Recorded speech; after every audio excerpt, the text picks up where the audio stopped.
Bun cheers? Bun cheers. Boom.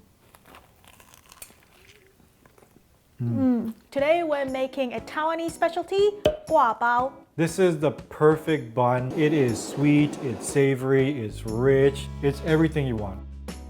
And we're gonna take it to the next level by crisping up the buns.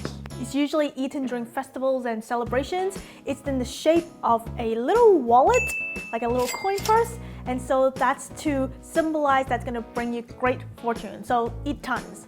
Actually, I don't think you can because we're using pork belly. You're gonna want to find the thickest cut of pork belly you can get. Yeah, kind of like mine right there. For the marinade, we're going to caramelize some rock sugar. In Chinese, this is called 炒糖色, frying the sugar color. It will add some color and a hint of sweetness to our dish. When it reaches a deep caramel color, add in some water to thin it out. Add in your Shaoxing Wine, dark and light soy sauce. After it comes back to a boil, leave it aside to cool. For your spices, we have cinnamon, white pepper, dried chilies, and star anise. Toast them lightly in a dry pan on low heat. When it is fragrant, set aside to cool as well.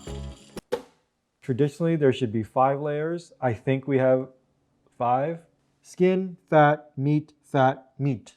So that's 5. Ain't no one got time for this.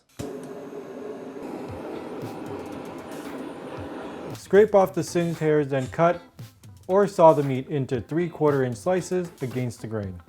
So we're gonna cut to the size of our bun, but cut it larger than your bun because these things are gonna shrink. I was in the pool. I cut a really big bag so I can fit all of this in. Carefully place this in a single layer with some space. Look at the size of these scallions. It only took all summer for Carmen to grow these. Follow me on Instagram if you want to see my gardening adventures. Roughly chop up your scallions and slice your ginger.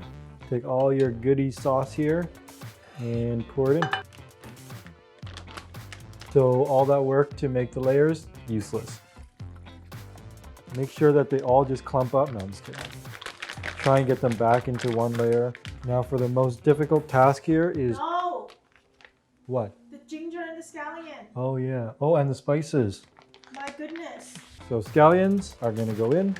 Spices of ginger. We have our spice bag and put all of the spices in. This goes in here now. One layer as much as much of the liquid at the bottom as possible, and put it in.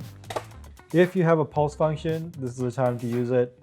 If you do not, then I recommend you cut your bag a little larger and don't even bother to vacuum seal it. Just clip it off the side and that's it.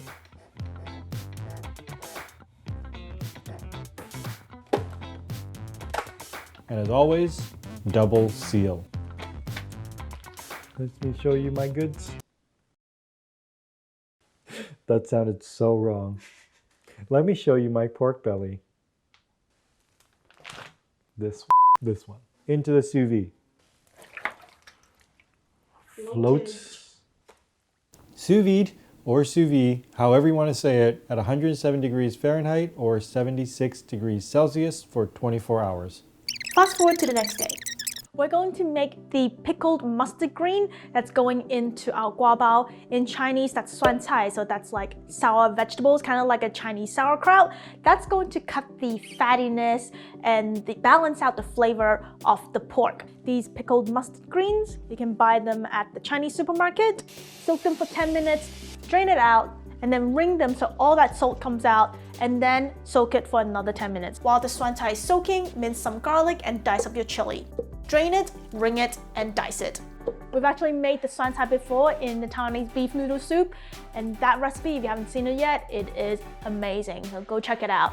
So here, the amount of suan cai that I have is actually more than you need for the guabao, but I like making extra and just keeping it in the fridge, just putting it on rice and eating it as a little side dish. Warm up some oil on medium heat and add your chilies. Stir fry until fragrant, then add your diced preserved mustard greens. Fry for 3 to 4 minutes, then add in your minced garlic. Toss around to incorporate and cook for another 3 to 4 minutes. Give it a little taste and you can add salt or sugar to adjust the flavor. Set aside. We also blitzed some candied peanuts for our toppings You can go as fine or coarse as you like.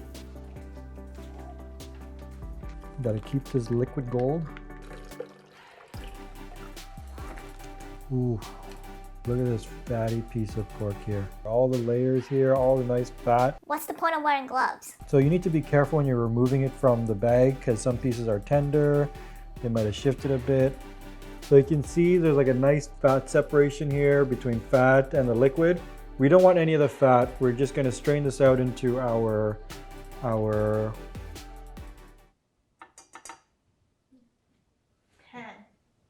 pot.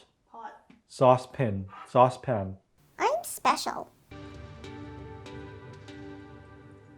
All right, so that leaves you with just the fat. You don't want that, it clogs all your arteries, not good for you because that stuff is okay. This stuff, First thing we're gonna do is just bring the sauce to a boil. We're going to strain out all of those little coagulants.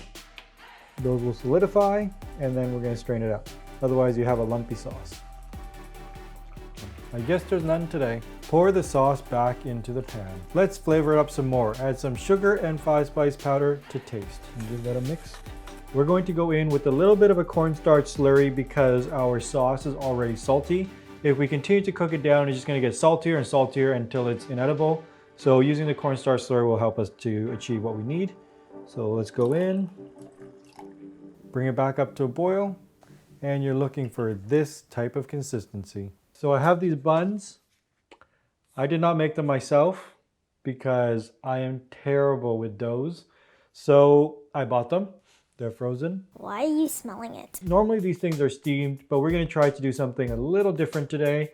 We are going to make a crispy bottom. It's something similar to what we did for our dumpling recipe. So we're going to need a couple of things aside from the buns.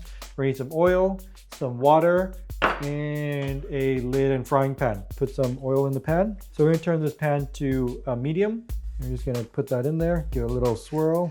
Okay, you hear that little bit of crackling? No, probably not. So we're going to add our water and that's to steam it, and then we're going to close the lid. When the water has almost evaporated, remove the lid.